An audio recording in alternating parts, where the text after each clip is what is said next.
Ok, alors dans cette nouvelle vidéo, je vais répondre à une question et cette question c'est: faut-il se spécialiser dans une certaine catégorie, dans un certain style de magie? Donc en fait, je pense que dans cette question, on veut savoir en fait, parce qu'il y a plusieurs branches dans la magie. On peut parler de la cartomagie, de la magie des pièces, du mentalisme. Enfin, vous avez plein de branches différentes et en fait aussi vous avez plein d'effets différents, de familles d'effets différents.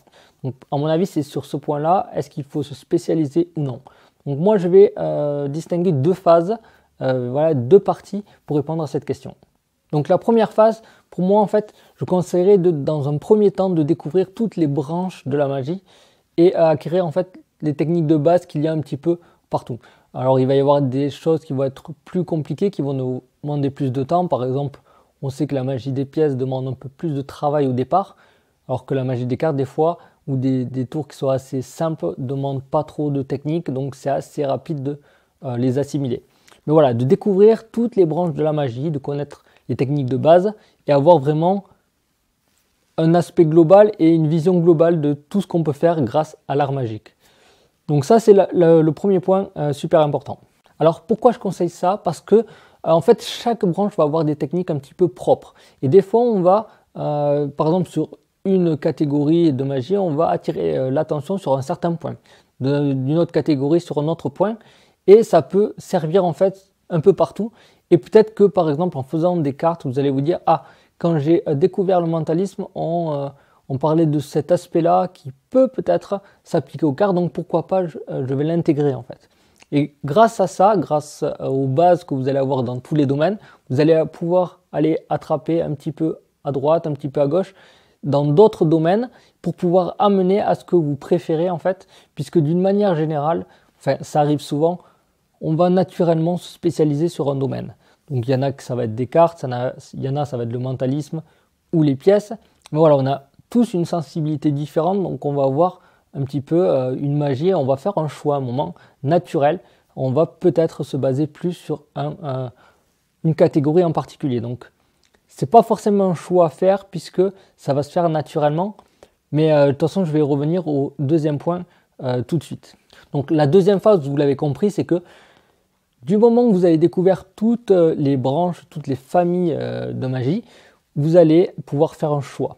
Et vous allez pouvoir faire un choix en connaissant un petit peu chaque branche. Et donc du coup, vous n'allez pas commencer à travailler à fond sur une branche et puis ensuite par la suite, ah ça je connais pas, et vous allez aller apprendre. Je pense que c'est mieux d'avoir vraiment les bases, les bases des bases de chaque famille. Voilà, donc vous allez un peu voir comment ça se passe, vous allez pouvoir tester un petit peu les effets et voir comment ça se passe sur le public, comment vous gérez le public et comment vous vous sentez quand vous faites ces effets-là. Donc à ce moment-là, vous allez pouvoir faire un choix. Voilà, ça je préfère, ça j'aime pas trop, et donc vous allez pouvoir vous concentrer et vous perfectionner sur ces points-là. Donc c'est pour ça que c'est important pour moi de découvrir vraiment d'une façon globale tous les effets. Alors encore une fois, c'est un petit peu compliqué de répondre vraiment oui ou non à cette question, parce que c'est bien de se spécialiser puisque le but c'est de prendre du plaisir, donc il faut que vous vous amusiez, donc vous n'allez pas faire quelque chose que vous n'aimez pas, ça ne sert à rien.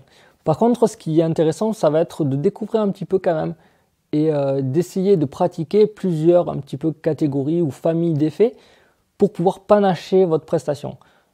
Pourquoi? Parce que de manière générale, vous allez toucher plus de monde si vous panachez un petit peu les effets. Un petit peu de cartes, un petit peu de pièces, un petit peu de magie avec l'argent, du mentalisme, etc.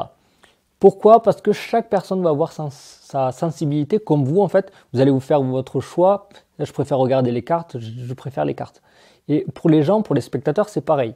Il y en a qui vont préférer les cartes, il y en a parce que, par exemple, ils vont préférer les cartes parce qu'ils jouent aux cartes, ils jouent au poker. D'autres qui vont préférer l'argent, d'autres qui vont préférer les pièces. Voilà. Vous ne pouvez pas savoir et chaque personne est différente. Donc, si vous faites une prestation et que vous avez un effet de chaque un petit peu, vous allez pouvoir vous adresser à toutes ces personnes-là. Et puis, de toute façon, c'est comme en communication, on parle ça en PNL, il va y avoir des gens qui vont être plus visuels. Par exemple, on le dit aussi en apprentissage, des personnes vont devoir regarder pour apprendre mieux, d'autres vont devoir écouter, d'autres vont devoir écrire. Donc chaque personne est différente et donc pour la magie c'est pareil. Par exemple, il peut arriver que certaines personnes n'aient ait du mal à se concentrer. Donc à ce moment-là, il va falloir un effet qui soit un peu rapide et flash. Il va y avoir des personnes qui sont plus visuelles, donc ils vont préférer les effets visuels, et d'autres personnes qui vont préférer par exemple des choses un petit peu casse-tête. Et donc à ce moment-là, vous allez avoir une famille d'effets pour cet endroit-là. Donc le fait de panacher tout ça, eh bien, va permettre de s'adresser, essayer de choper un petit peu l'attention à droite à gauche et de faire plaisir à tout le monde, également à vous. Donc voilà ma réponse à cette question. Donc comme d'habitude, vous avez les commentaires pour tout simplement donner votre avis sur cette question-là, ou également pour donner d'autres idées de vidéos si vous voulez que j'aborde un certain point. N'hésitez pas non plus à vous abonner si vous voulez être tenu au courant des nouveautés sur la chaîne. Donc je vais essayer de garder un rythme, au moins une vidéo par semaine. Peut-être qu'il y en aura 2, on va voir ça par la suite, mais voilà, n'hésitez pas à vous abonner à la chaîne. Moi je vous dis à bientôt, ciao.